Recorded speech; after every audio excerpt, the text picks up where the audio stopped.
যুক্তরাষ্ট্রের আগ্রাসনের সরাসরি জবাব দিতে ইরানের সাথেই যোগ দেওয়ার ঘোষণা দিয়েছে চীন। তাহলে এখন কি করবে মার্কিন প্রশাসন? ইরানি জনগণের উপর শত্রুপক্ষের যে কোনো চাপ প্রয়োগের নীতিকেই যুদ্ধ হিসেবেই বিবেচনা করবে তেহরান, এমন হুঁশিয়ারি দিয়েছেন ইরানের ভারপ্রাপ্ত প্রতিরক্ষা মন্ত্রী মাজিদ ইবনে রেজা। শুধু তাই নয়, মার্কিন আগ্রাসন মোকাবিলায় 2 বছরের জন্য চূড়ান্ত পরিকল্পনা সাজিয়ে ফেলেছে তেহরান। কিন্তু কি আছে ইরানের সেই পরিকল্পনার তালিকায়? অন্যদিকে চীন বলছে নিজেদের স্বার্থ রক্ষায় যুক্তরাষ্ট্রের বিরুদ্ধে যে কোনো ধরনের কড়া ব্যবস্থা নিতে প্রস্তুত বেইজিং। তবে কি এবার মধ্যপ্রাচ্য সংকটের মোড় ভিন্ন দিকে ঘুরতে চলেছে? ইরানের বিরুদ্ধে সাম্প্রতিক যুদ্ধে খুব একটা সুবিধা আদায় করতে পারেনি আগ্রাসী যুক্তরাষ্ট্র। উল্টো মধ্যপ্রাচ্যে মার্কিন কেন্দ্রীয় কমান্ডই রয়েছে চরম অস্তিত্ব সংকটের মুখে। তবে যুক্তরাষ্ট্রের নাগরিকদের চোখে ধুলো ছিটিয়ে ইরান ইস্যুতে এবার ভিন্ন পথে হেঁটেছেন মার্কিন প্রেসিডেন্ট ডোনাল্ড ট্রাম্প। হরমুজ প্রণালী সহ বিভিন্ন ইস্যুতে ইরানের কঠোর অবস্থানের মাঝেই দেশটির বিরুদ্ধে আবারও সেই পুরনো ফর্মুলা অনুসরণ করেছে যুক্তরাষ্ট্র। ম্যাক্সিমাম প্রেসার ক্যাম্পেইনের আদলেই ইরানের বিরুদ্ধে অপারেশন ইকোনমিক আউটকাস্ট ঘোষণা করেছে মার্কিন প্রশাসন, যার মাধ্যমে ইরানকে অর্থনৈতিক ও বাণিজ্যিকভাবে বিশ্ব থেকে বিচ্ছিন্ন করার ষড়যন্ত্রে মেতেছে ট্রাম্প প্রশাসন। ইরানকে ঘায়েলে নিজেদের পরিকল্পনার প্রশংসা করে যুক্তরাষ্ট্রের নতুন এই অর্থনৈতিক যুদ্ধ ইস্যুতে মার্কিন অর্থমন্ত্রী স্কট বেসেন্ট বলেছেন, জ্বালানি তেল সহ ইরানের আয়ের সকল উৎসকে লক্ষ্যবস্তু করেছে যুক্তরাষ্ট্র, যার উদ্দেশ্য হল বিশ্বের অন্যান্য দেশকে ইরানের সাথে ব্যবসা বাণিজ্য থেকে বিরত রাখা। যতক্ষণ না ইরান একা হয়ে পড়ে, ঠিক ততক্ষণ পর্যন্ত আমাদের অপারেশন ইকোনমিক আউটকাস্ট চলবেই। মার্কিনীদের এই আগ্রাসনে অবশ্য ইরানের পক্ষে প্রকাশ্যে অবস্থান নিয়েছে চীন, যার মাধ্যমে তেহরানের সাথে অটুট বন্ধুত্বের প্রমাণ হাজির করেছে বেইজিং। যুক্তরাষ্ট্রের অপারেশন ইকোনমিক আউটকাস্টের তীব্র সমালোচনা করে এই ইস্যুতে নিজেদের স্বার্থ রক্ষার হুঁশিয়ারি দিয়ে চীনের পররাষ্ট্র মন্ত্রণালয়ের মুখপাত্র লিন জিয়ান বলেছেন, মার্কিনীদের এই অবৈধ একতরফা নিষেধাজ্ঞার কঠোর বিরোধিতা করছে বেইজিং। আন্তর্জাতিক আইন অনুসরণ করেই ইরানের সাথে সহযোগিতার সম্পর্ক বজায় রাখবে চীন সরকার। এতে কেউ হস্তক্ষেপ বা বিঘ্ন ঘটানোর পায়তারা করলে তাদের উচিত জবাব দেওয়া হবে। চীন তার স্বার্থ রক্ষায় দৃঢ় প্রতিজ্ঞ। 25 আগস্ট এক প্রতিবেদনে বিষয়টি নিশ্চিত করেছে ব্রিটিশ সংবাদ মাধ্যম বিবিসি। তবে মার্কিনীদের আগ্রাসনের জবাবে ইরান আসলে কি ধরনের প্রস্তুতি সেরেছে? যুক্তরাষ্ট্রের নতুন এই নিষেধাজ্ঞা মোকাবিলায় চীনের পাশাপাশি ইরানও নিয়েছে জোরদার প্রস্তুতি। মার্কিন প্রশাসন নিজেদের বিপদ নিজেরাই ডেকে এনেছে, যার মাধ্যমে তারা আবারও পরাজিত হবে এমন মন্তব্য করে ইরানের অর্থমন্ত্রী আলী মাদানি জেদে বলেছেন, যুক্তরাষ্ট্রের আগ্রাসন মোকাবিলায় ইরানের নিজস্ব কৌশল আছে। আমরা জানি কিভাবে এই খেলা খেলতে হয়। পরিস্থিতি সামাল দিতে আমরা 2 বছরের পরিকল্পনা সাজিয়েছি। তাহলে কি সামরিক উপায়ে যুক্তরাষ্ট্রকে জবাব দিতে চলেছে ইরান? জাতীয় স্বার্থের ব্যাপারে কোনো প্রকার ছাড় দেবে না ইরান, এমন হুঁশিয়ারি দিয়ে দেশটির ভারপ্রাপ্ত প্রতিরক্ষা মন্ত্রী মাজিদ ইবনে রেজা বলেছেন, জনগণের জীবন জীবিকা ও নিরাপত্তাকে লক্ষ্য করে যে কোনো চাপই যুদ্ধের অংশ। শত্রুপক্ষের জেনে রাখা উচিত, নির্দিষ্ট কাঠামোর মধ্যেই আমরাও তাদের জবাব দেব।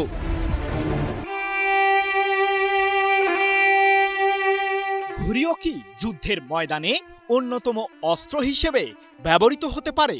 কারণ ফিলিস্তিনের ছোট্ট শিশুদের ঘুড়ি উড়ানোটাও যেন সহ্য হচ্ছে না ইসরায়েলের আগ্রাসী প্রধানমন্ত্রী বেনিয়ামিন নেতানিয়াহুর। অথচ যে আকাশে একসময় যুদ্ধবিমান ও আত্মঘাতী ড্রোন আতঙ্ক ছড়াতো, সেই নীল আকাশেই গাজা উপত্যকার শিশুরা ঘুড়ি উড়িয়ে খানিকটা স্বস্তি খুঁজছিল। কিন্তু তাদের এই সামান্য আনন্দটুকুতেও আগ্রাসী চোখ পড়েছে নেতানিয়াহুর বাহিনীর। ঘুড়ি উড়ালেই বন্দুকের বায়োনেটের আঘাত কিংবা বোমাবর্ষণ হবে গাজায়, এমন হুমকি এসেছে ইসরায়েলের শাসকের দরবার থেকেই। শুধু তাই নয়, গাজা উপত্যকায় শিশুদের ঘুড়ি উড়ানোকে ঘিরে মার্কিন প্রেসিডেন্ট ডোনাল্ড ট্রাম্পের দরবারেও রীতিমতো নালিশ দিয়েছেন নেতানিয়াহু। কিন্তু সামান্য একটা ঘুড়িকে কেন ভয় পাচ্ছে ইসরায়েল? এটিতে কি দাহ্য পদার্থ বহন করা যায়?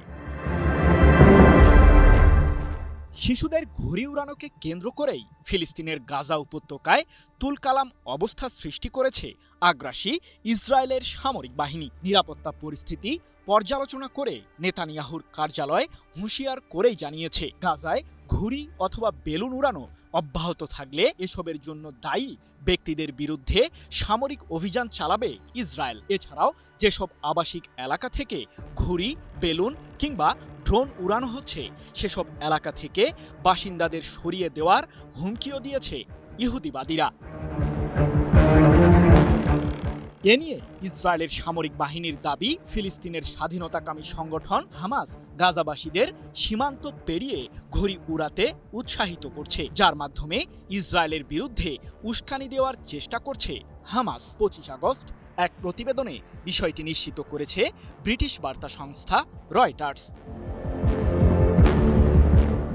গাজাবাসীদের ঘিরে ইহুদিবাদীদের অভিযোগের এই মাত্রা কেবল এতটুকুর মাঝেই সীমাবদ্ধ থাকেনি। ওয়াশিংটনে অবস্থিত মার্কিন প্রেসিডেন্ট ট্রাম্পের কার্যালয়েও পৌঁছেছে নেতানিয়াহুর উদ্ভট এই অভিযোগ। গাজা উপত্যকায় ইসরায়েলের সামরিক বাহিনীর যুদ্ধবিরতি ইস্যুতে 2025 সালে গঠিত বোর্ড অব পিসের কাছেও নালিশ জানিয়েছেন ইহুদিবাদী নেতা। তবে হামাস জানিয়েছে ভিন্ন কথা। গাজায় যুদ্ধ চালিয়ে যেতে মিথ্যা অজুহাত দিচ্ছে ইসরায়েল, এমনটাই দাবি করেছে ফিলিস্তিনের স্বাধীনতাকামী সংগঠনটি। কিন্তু তবুও প্রশ্ন থেকেই যায়, ঘুড়ি উড়ানোকে ঘিরেই কেন অভিযোগ ইসরায়েলের? গাজার শিশুরা সাধারণত বিনোদনের জন্য ঘুড়িকেই তাদের খেলার অন্যতম বস্তু হিসেবে বেছে নিয়েছে।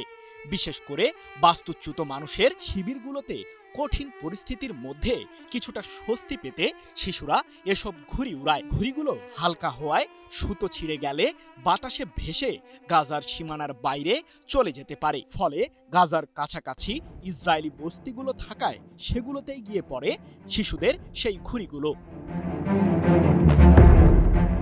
যদিও ইসরায়েলের অভিযোগ, 2018 সালে গাজার সীমানা পেরিয়ে দাহ্য পদার্থবাহী কিছু বেলুন ও ঘুড়ি নেতানিয়াহুর দেশটির সীমান্তবর্তী এলাকায় গিয়ে পড়ে, আর এতেই শত শত একর খোলা মাঠ ও কৃষি জমিতে আগুন লেগে যায়। এমনকি গত মাসেও এমনই কিছু ঘুড়ি ইসরায়েলের দিকে উড়ে যায়, যার কারণে চরম আতঙ্ক ছড়িয়ে পড়ে সীমান্তবর্তী ইহুদিবাদী জনগোষ্ঠীর মাঝে। এরই মধ্যে অবশ্য গাজা উপত্যকায় থাকা আশ্রয় কেন্দ্র পরিচালনাকারী বিভিন্ন বেসরকারি সংস্থা ঘুড়ি উড়ানোর প্রতি শিশুদের নিরুৎসাহিত করেছে। তবে তাদের দাবি, ছোট্ট শিশুদের শৈশব কেড়ে নিতে এমন সিদ্ধান্ত নেয়নি তারা, বরং ইসরায়েলের আগ্রাসন থেকে পুরো গাজাকে রক্ষা করতেই এমন পদক্ষেপ নিতে বাধ্য হয়েছে বেসরকারি ওই সংস্থাগুলো।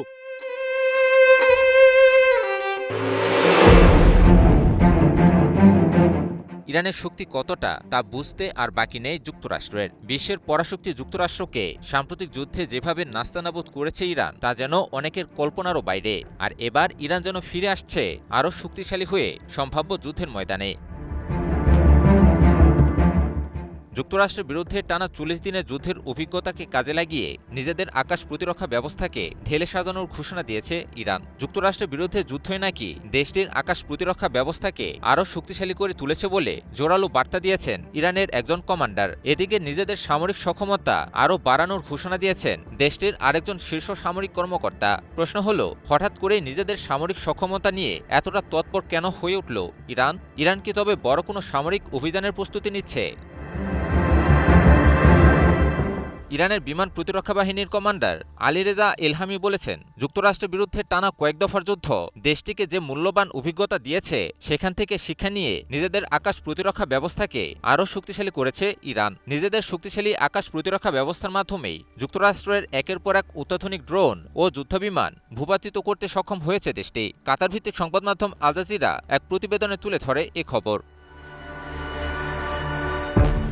আলীরেজা এলহামি আরও বলেন, গত 28 ফেব্রুয়ারি থেকে যুক্তরাষ্ট্র ও ইসরায়েলের বিরুদ্ধে শুরু হওয়া যুদ্ধের অভিজ্ঞতাকে কাজে লাগিয়ে নিজেদের সামরিক ক্ষেত্রে বেশ পরিবর্তন এনেছে দেশটির সামরিক বাহিনী। এই অর্জিত জ্ঞান দেশটির সামরিক বাহিনীর যুদ্ধ প্রস্তুতি, অস্ত্র তৈরি এবং রণকৌশলগত বিন্যাসের আধুনিকায়নে কার্যকর ভূমিকা রেখেছে বলেও জানান তিনি। এলহামি আরও যোগ করেন, ইরানের সামরিক সক্ষমতা বাইরের কোনো শক্তির উপর নির্ভরশীল নয়, বরং দেশটির সামরিক সক্ষমতা শতভাগ অভ্যন্তরীণ। যুক্তরাষ্ট্রের বিরুদ্ধে যুদ্ধ শুরুর পর থেকেই ক্রমেই নিজেদের সক্ষমতা বাড়িয়েছে ইরান। অর্থাৎ ইরান বোঝাতে চাইছে যে যুক্তরাষ্ট্রের বিরুদ্ধে শুরু হওয়া যুদ্ধটি দেশটিকে দুর্বল করার পরিবর্তে আরও শক্তিশালী করে তুলেছে। এদিকে ইরানের সেনাবাহিনীর মুখপাত্র মোহাম্মদ আকরামিনিয়া বলেছেন, যুক্তরাষ্ট্রের সাথে যুদ্ধের ফলে যে সকল অবকাঠামো ক্ষতিগ্রস্ত হয়েছিল সেগুলো পুনর্নির্মাণ করতে সক্ষম হয়েছে ইরান, আর এর মাধ্যমে দেশটির সামরিক সক্ষমতাও উল্লেখযোগ্যভাবে বেড়েছে বলেও জানান তিনি। সংবাদ মাধ্যম আল জাজিরা আরেক প্রতিবেদনে আকরামিনিয়ার এ বক্তব্যটি তুলে ধরে। ইরানের সেনাবাহিনীর এই মুখপাত্র আরও জানান, বিদেশি শক্তির অব্যাহত হুমকির কারণে দেশটি তার সামরিক মতবাদেই বড় পরিবর্তন নিয়ে আসছে। আকরামিনিয়ার মতে, ইরান তার সামরিক মতবাদ প্রতিরক্ষামূলক অবস্থানের পরিবর্তে আক্রমণাত্মক অবস্থানে নিয়ে যাওয়ার পরিকল্পনা করছে। অর্থাৎ ইরানের বিরুদ্ধে অব্যাহত হুমকি চলমান থাকলে দেশটি আর কেবলমাত্র আক্রমণের শিকার হওয়ার পর কেবল প্রতিরক্ষাতে সীমাবদ্ধ থাকবে না, যে কোনো হুমকি তৈরি হওয়া মাত্রই ইরানি আগে কঠোর হামলা পরিচালনা করবে।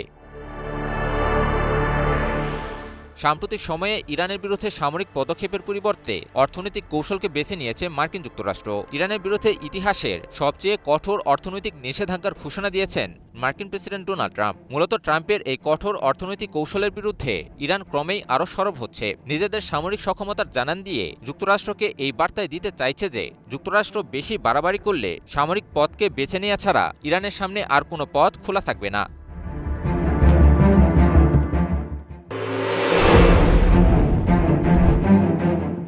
একটা তালিকা প্রকাশ করেছে যুক্তরাষ্ট্র, কিন্তু এই তালিকার 5টি নামের দিকে তাকালেই বোঝা যায় বিষয়টি সাধারণ কোনো নিষেধাজ্ঞা বা কূটনৈতিক চাপের মধ্যে সীমাবদ্ধ নয়। কারণ যাদের নাম রয়েছে তারা ইরানের সামরিক ও নিরাপত্তা কাঠামোর অত্যন্ত গুরুত্বপূর্ণ জায়গায় থাকা ব্যক্তি, আর তাদের সম্পর্কে তথ্য পেতে যুক্তরাষ্ট্র যে অঙ্কের অর্থ ঘোষণা করেছে সেটিও কম নয়। প্রশ্ন হচ্ছে, ইরানের এই 5 জনকেই কেন টার্গেট করলো যুক্তরাষ্ট্র? তাদের হাতে এমন কি ক্ষমতা রয়েছে যা যুক্তরাষ্ট্রের জন্য এতটা ভয়ের? যুক্তরাষ্ট্রের পররাষ্ট্র দপ্তরের রিওয়ার্স ফর জাস্টিস কর্মসূচি সম্প্রতি ঘোষণা করেছে ইরানের ইসলামিক রেভলিউশনারি গার্ড কর্পস বা আইআরজিসির 5 জ্যেষ্ঠ কমান্ডারের বিষয়ে তথ্য দিলে সর্বোচ্চ $10 মিলিয়ন পর্যন্ত পুরস্কার দেওয়া হবে। পাশাপাশি তথ্যদাতাকে প্রয়োজনে যুক্তরাষ্ট্রে স্থানান্তরের ব্যবস্থার কথাও বলা হয়েছে। অর্থাৎ যুক্তরাষ্ট্র শুধু তাদের বিরুদ্ধে অভিযোগ তুলেই থেমে থাকছে না, তাদের সম্পর্কে নির্ভরযোগ্য তথ্য পাওয়ার জন্য বড় ধরনের পুরস্কারও ঘোষণা করেছে। তালিকার প্রথম নাম আহমেদ বাহিদি। তিনি আইআরজিসির কমান্ডার। দ্বিতীয় ব্যক্তি আলী আবদুল্লাহি, যিনি খাতাম আল আনবিয়া সেন্ট্রাল হেডকোয়ার্টার্সের প্রধান। ইরানের সামরিক কমান্ড কাঠামোর গুরুত্বপূর্ণ এই 2 কর্মকর্তাকে একই তালিকায় রাখা ওয়াশিংটনের নজর যে দেশটির সামরিক নেতৃত্বের উপরে রয়েছে তার ইঙ্গিত দিচ্ছে। তৃতীয় নাম সায়েদ আগাজানি। তিনি আইআরজিসির অ্যারোস্পেস ফোর্সের ড্রোন ইউনিটের কমান্ডার। আর বর্তমান যুদ্ধক্ষেত্রে ড্রোনের গুরুত্ব কতটা বেড়েছে তা নতুন করে বলার প্রয়োজন নেই। দূর থেকে নজরদারি, আক্রমণ এবং নির্দিষ্ট লক্ষ্যবস্তুতে হামলায় ড্রোন এখন আধুনিক যুদ্ধের অন্যতম গুরুত্বপূর্ণ হাতিয়ার। ফলে ইরানের ড্রোন সক্ষমতার সঙ্গে যুক্ত এই কর্মকর্তার তথ্যের জন্য বড় অঙ্কের পুরস্কার ঘোষণা করেছে যুক্তরাষ্ট্র। চতুর্থ ব্যক্তি হামিদ রেজা লাশগারিয়ান। তিনি আইআরজিসির সাইবার ইলেকট্রনিক কমান্ডের প্রধান। অর্থাৎ ইরানের সামরিক সক্ষমতার আরেকটি গুরুত্বপূর্ণ ক্ষেত্র সাইবার ও ইলেকট্রনিক যুদ্ধ, এটিও যুক্তরাষ্ট্রের নজরে রয়েছে। পঞ্চম নাম মাজিদ খাদেমি। তিনি আইআরজিসির গোয়েন্দা দপ্তরের কমান্ডার। ফলে পুরো তালিকাটি লক্ষ্য করলে দেখা যায় ইরানের সামরিক কমান্ড, ড্রোন সক্ষমতা, সাইবার যুদ্ধ এবং গোয়েন্দা কাঠামো প্রায় প্রতিটি গুরুত্বপূর্ণ স্তর থেকেই একজন করে শীর্ষ কর্মকর্তাকে চিহ্নিত করেছে যুক্তরাষ্ট্র। কিন্তু কেন? যুক্তরাষ্ট্রের দাবি এই কর্মকর্তারা এমন আইআরজিসি ইউনিটের নেতৃত্ব দেন যেগুলো মার্কিন সামরিক সদস্যদের বিরুদ্ধে সশস্ত্র হামলা এবং যুক্তরাষ্ট্রের গুরুত্বপূর্ণ অবকাঠামোর বিরুদ্ধে ক্ষতিকর সাইবার অভিযান পরিচালনা করেছে।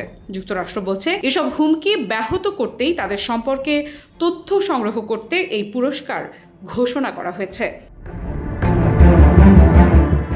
তবে তবে এখানেই বিষয়টির গুরুত্ব শেষ হচ্ছে না, কারণ যুক্তরাষ্ট্র সর্বোচ্চ $10 মিলিয়ন পাশাপাশি তথ্যদাতাকে সম্ভাব্য পুনর্বাসনের প্রস্তাবও দিয়েছে। অর্থাৎ কোনো ব্যক্তি যদি এই 5 কর্মকর্তার অবস্থান, কর্মকাণ্ড বা তাদের নেতৃত্বাধীন কাঠামো সম্পর্কে গুরুত্বপূর্ণ তথ্য দিতে পারে, তাকে বড় আর্থিক সুবিধার পাশাপাশি নিরাপদে অন্যত্র স্থানান্তরের সুযোগও দেওয়া হতে পারে।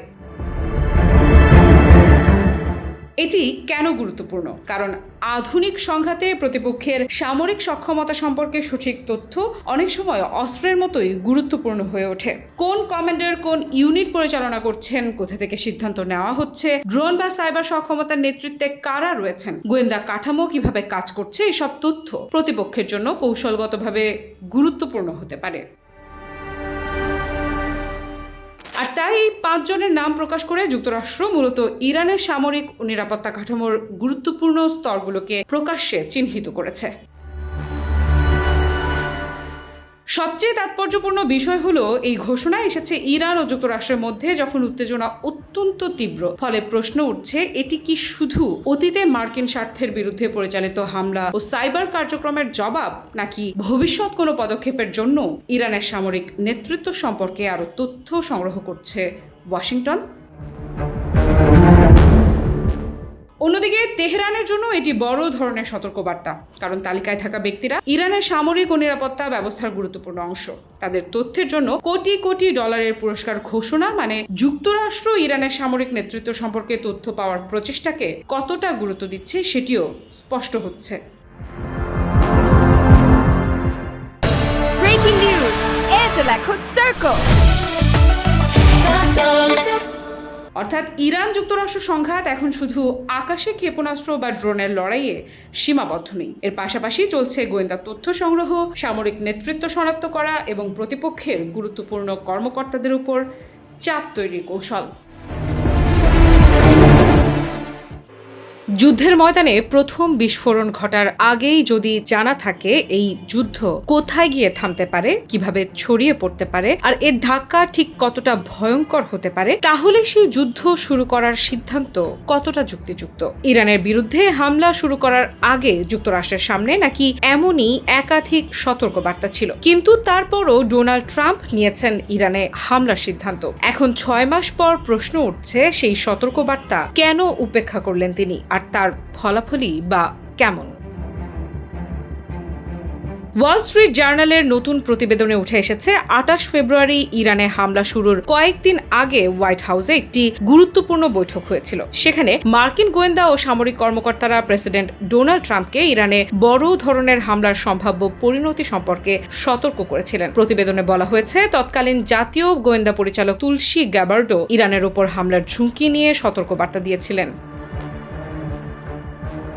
সবচেয়ে ভয়ঙ্কর আশঙ্কাগুলোর একটি ছিল ইরানের সর্বোচ্চ নেতৃত্বকে হত্যার পরিণতি। গোয়েন্দা মূল্যায়নে আশঙ্কা করা হয়েছিল, নেতৃত্বের ওপর বড় আঘাত এলে ইরানের ক্ষমতার কাঠামো আরও কট্টরপন্থীদের হাতে চলে যেতে পারে, আর তখন পারমাণবিক সক্ষমতা অর্জনের চেষ্টা আরও তীব্র হতে পারে। অর্থাৎ যুক্তরাষ্ট্রের গোয়েন্দাদের হিসেব ছিল, কাউকে সরিয়ে দিলেই হয়তো ইরান দুর্বল হয়ে যাবে এমন নিশ্চয়তা নেই, বরং ক্ষমতার শূন্যতা তৈরি হলে পরিস্থিতি উল্টো আরও কঠিন হয়ে যেতে পারে। আর যুদ্ধ যদি সরকার পরিবর্তনের দিকে গড়ায়, তাহলে তার পরিণতি কতটা অনিশ্চিত হতে পারে সেটিই ছিল বড় প্রশ্ন। এরপর ছিল আরেকটি ভয়ঙ্কর আশঙ্কা, হরমুজ প্রণালী। বিশ্বের অন্যতম গুরুত্বপূর্ণ জ্বালানি পরিবহন পথ এই সরু জলপথ। ইরান যদি এটিকে নিজেদের পাল্টা চাপের হাতিয়ার হিসেবে ব্যবহার করে, তাহলে শুধু যুক্তরাষ্ট্র বা ইরান নয়, এর ধাক্কা পড়তে পারে পুরো বিশ্ব অর্থনীতিতে। মার্কিন গোয়েন্দারা দীর্ঘদিন ধরেই মূল্যায়ন করেছিল যে ইরান হরমুজকে চাপ তৈরির হাতিয়ার হিসেবে ব্যবহার করতে পারে।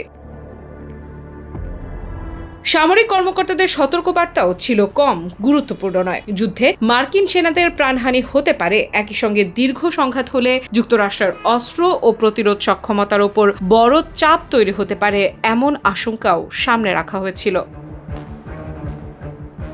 কিন্তু এরপরও 28 ফেব্রুয়ারি শুরু হয় বড় ধরনের মার্কিন সামরিক অভিযান। প্রেসিডেন্ট ট্রাম্প ঘোষণা করেন, যুক্তরাষ্ট্র ইরানে মেজর কমব্যাট অপারেশন শুরু করেছে। হামলার লক্ষ্য হিসেবে ইরানের সামরিক সক্ষমতা ধ্বংস এবং দেশটির রাজনৈতিক কাঠামোতে পরিবর্তনের কথাও সামনে আসে।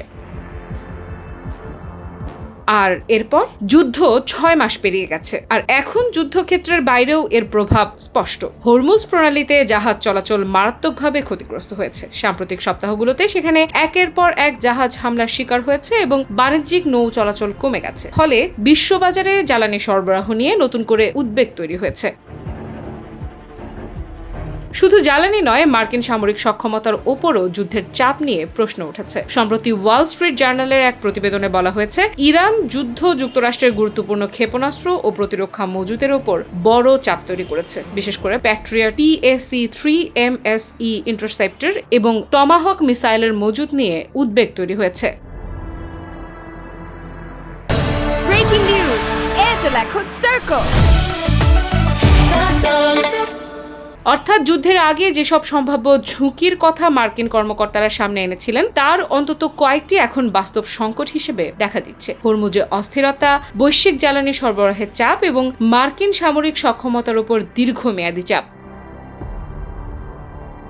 তবে এখানে একটা বিষয় পরিষ্কার করা জরুরি, গোয়েন্দাদের সতর্কবার্তা আর যুদ্ধের পরিণতি একই জিনিস নয়। গোয়েন্দা মূল্যায়ন সম্ভাব্য ঝুঁকি তুলে ধরে, চূড়ান্ত সিদ্ধান্ত নেন রাজনৈতিক নেতৃত্ব। তাহলে আসল প্রশ্নটা এখানেই। ট্রাম্প প্রশাসনের সামনে যদি আগে থেকে হরমুজ, পাল্টা হামলা, মার্কিন সেনাদের ঝুঁকি এবং দীর্ঘমেয়াদী সামরিক চাপের মতো সম্ভাব্য পরিণতির হিসেব থাকে, তাহলে যুদ্ধের সিদ্ধান্ত নেওয়ার সময় সেই ঝুঁকির মূল্যায়ন কতটা গুরুত্ব পেয়েছিল। আর আজ 6 মাস পর যখন হরমুজে জাহাজ চলাচল ব্যাহত, জ্বালানি বাজার অস্থির এবং মার্কিন অস্ত্র ভান্ডার নিয়ে প্রশ্ন উঠছে, তখন সেই পুরনো গোয়েন্দা সতর্ক বার্তাগুলোই আবার সামনে আসছে। হঠাৎ করেই রাশিয়ার আকাশে উড়তে দেখা গেছে যুক্তরাষ্ট্রের দানব আকৃতির একটি সামরিক বিমানকে, যেটি কিনা দেশটির রাজধানী মস্কোর বিশেষ একটি বিমানবন্দরে অবতরণ করেছে, যাকে ঘিরেই বিশ্লেষক মহলে জন্ম হয়েছে নানান জল্পনা কল্পনার। কি ছিল মার্কিন ওই সামরিক বিমানটিতে? মার্কিন প্রশাসনের বিশেষ কোনো ব্যক্তি কি রুশ প্রেসিডেন্ট ভ্লাদিমির পুতিনের সাথে বৈঠকের জন্যই গেছেন মস্কোতে, নাকি ইউক্রেনের পক্ষে রাশিয়ার জন্য ভিন্ন কোনো বার্তা বহন করছে যুক্তরাষ্ট্রের ওই সামরিক বিমানটি?